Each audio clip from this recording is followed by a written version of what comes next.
So I moved back to where I used to live about 6 years ago, and I'm doing the old job I used to do.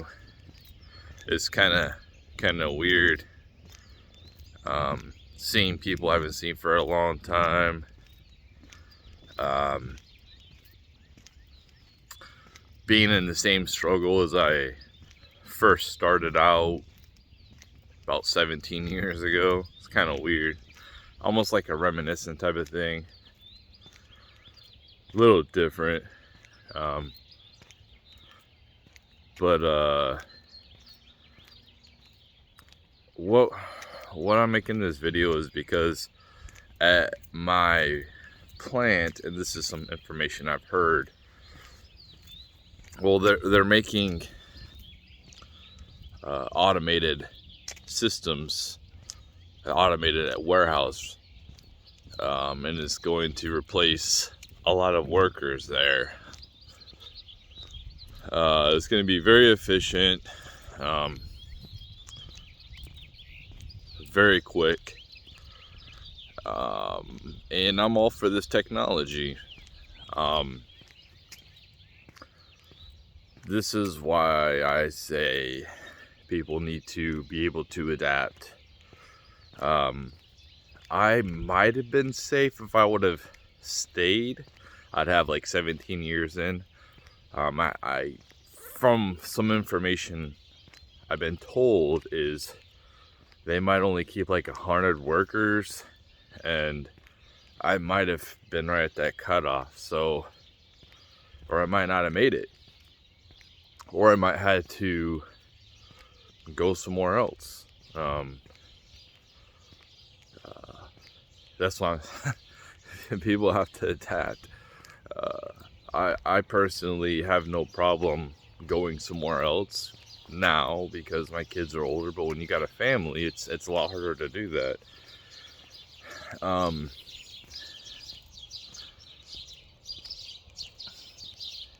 But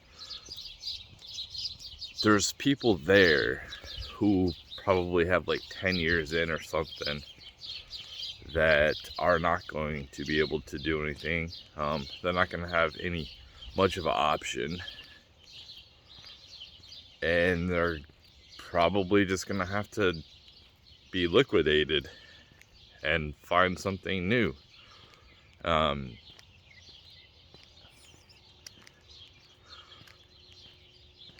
Like this journey I went through, giving up all that seniority, giving up a cushy, easy job,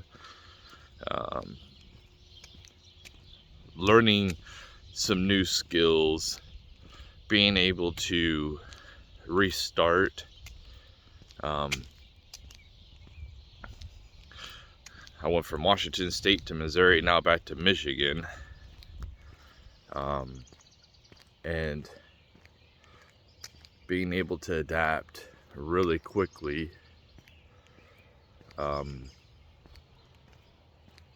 It's something I've learned to do. Start from scratch, basically. Not completely from scratch, but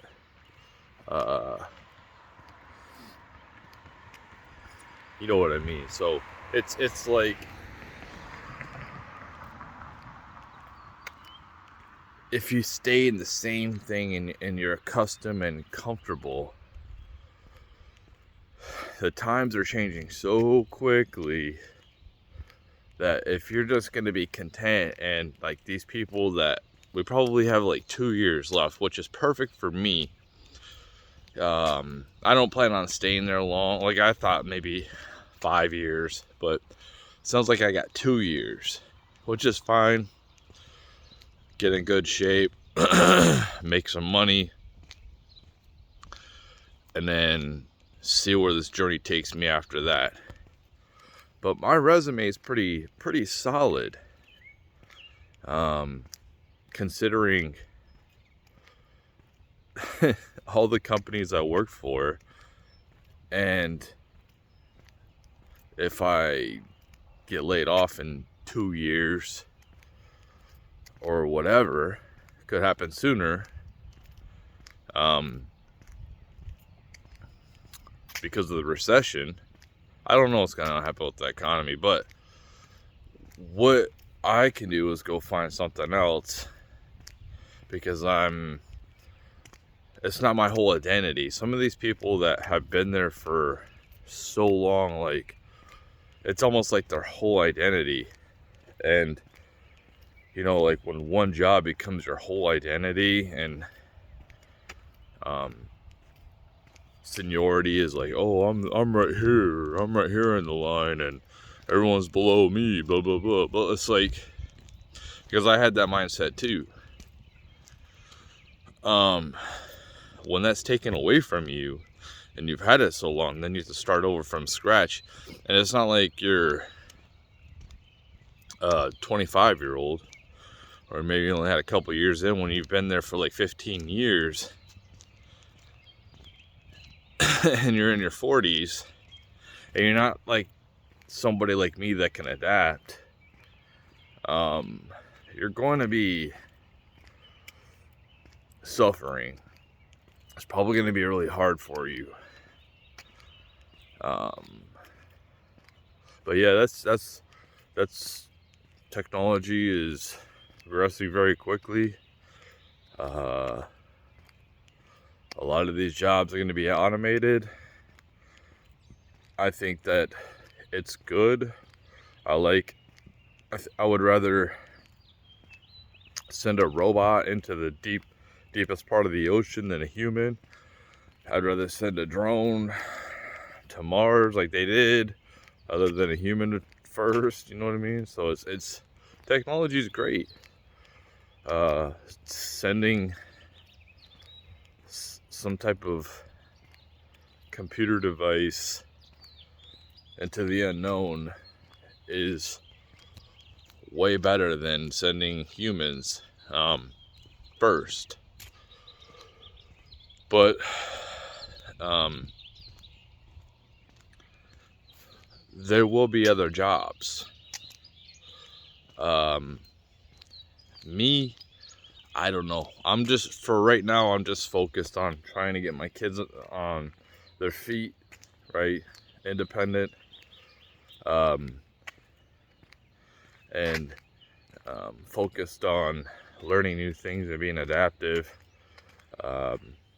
And for me, I probably might go into some type of trade at some point. Like I'm waiting for Bitcoin to blow up. Obviously, if it goes to 1 million, we're going through hyperinflation. So like if like people are like, oh, Bitcoin's gonna go to the 250,000, it's gonna go to like like if Bitcoin went to $1 million in a year, it's because the currency is completely worthless. Another thing I want to say is real quick, with the finances, if you start seeing, like, I've seen some of these Democrats on Twitter talk about, like Elizabeth Warren, talk about taking the debt ceiling off, so there is no debt ceiling, so they can just spend as much as they want when they do that, because they probably will at some point. I don't have any faith in the GOP. I don't think it's going to be a red wave in 2024, which it should be. And honestly, I'm not a big fan of the Republicans. I think that they're a bunch of spineless pricks. When it comes to the people in charge. So when they do that, they're going to hyperinflate the currency out of existence, and that's what I think that they want to do. I don't think that these people are ignorant. I think that there's malice involved. I think they want to destroy the dollar. I think that they will implement reparations, but it's it's not gonna do anything, because the money is gonna end up being, it's pretty much like, here's a last, here, have this, and then the people who get reparations are gonna be like, oh yeah, it's great, and then all of a sudden they're gonna be like, this is worthless, and they're gonna get pissed. It's not funny. It's not funny, but I'm just like, I guess it's funny because people want free money for things that they haven't went through. So, but it's just like, they're gonna keep adding. Like the Green New Deal is supposed to be $93 trillion. We added like what, 13 trillion in like a year or two, and we seen how much inflation we had to go through in 2021. It was like what, 9%. Let's go ahead and add on 100 trillion and see what that does. We'll be paying like what, 30, 40, 50 bucks a gallon for gas. A gallon of milk is gonna be what, around the same. Oh man. Yeah, but so our money will be worthless at that point. And it's like, if you're gonna hyperinflate the currency, well, if you're gonna take the debt ceiling off, well, are you gonna do that with all of our credit cards? Am I gonna have unlimited credit with my credit cards? No.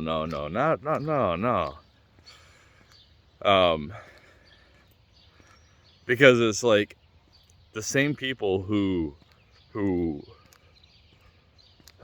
lend me the credit are the same people who own the Federal Reserve, so they would have to be fine with having no debt ceiling. But because I'm a common, that's okay, right? It's okay not to have unlimited credit, which we shouldn't. We should have some limits because most of us are really dumb with our finances. I've been dumb with my finances. I spent a $5,000 ring on some woman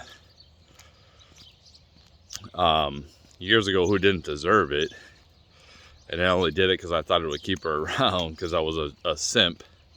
So, and stupid. But what else was I gonna say?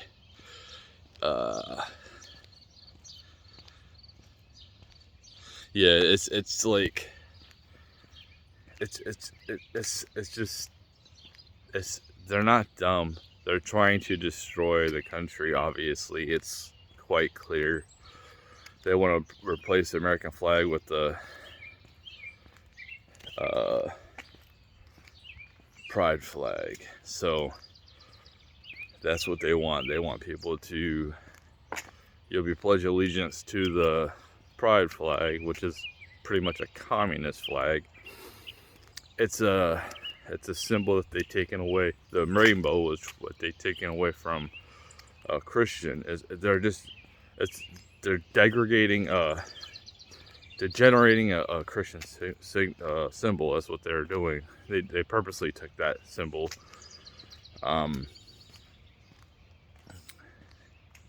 To spit in the face of Christians. I see the attacks on Christians.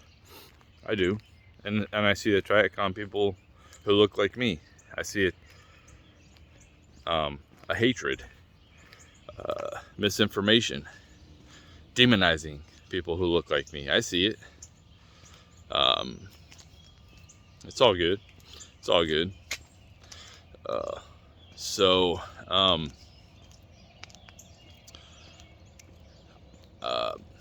What was I gonna say? I was gonna say something else. Probably have to cut this video off because I completely forgot what I was gonna talk about, and it's getting too long anyway. Yeah, so basically, if they do all that, if you say they erase the debt ceiling, no debt ceiling, hopefully you don't have all your money in the 401k or have all your value in American dollars at that point. Because you'll lose a lot of value. That's what happens with hyperinflation. Go look on eBay. You can buy. What is it? It's not Trinidad. As a place you can buy, I think, Venezuelan money too off of eBay. Well, there's 10 it's an African country, and there's $10 trillion notes that you can buy for like $100. It's just kind of funny. I'm a trillionaire. I think 100 trillion too. That's how bad that they devalue the currency. Supply and demand. Most people don't understand that, I guess. You know, and another thing I want to say too is these people who signed up for the college, and then they got, like, when they signed up for college and now they want some type of a bailout for their college debt. What's kind of interesting is these same people who call me stupid and uneducated, which is weird because these people are so smart. Then why can they not get out of this? Why can't they think of great ideas to get themselves out of college debt? Why do they need my hard-working tax dollars to get them out of? We'll give them a band-aid off of college debt. I mean, these people are educated, right? They're so highly intelligent, they should be able to get themselves out of college debt. But yeah, that's it.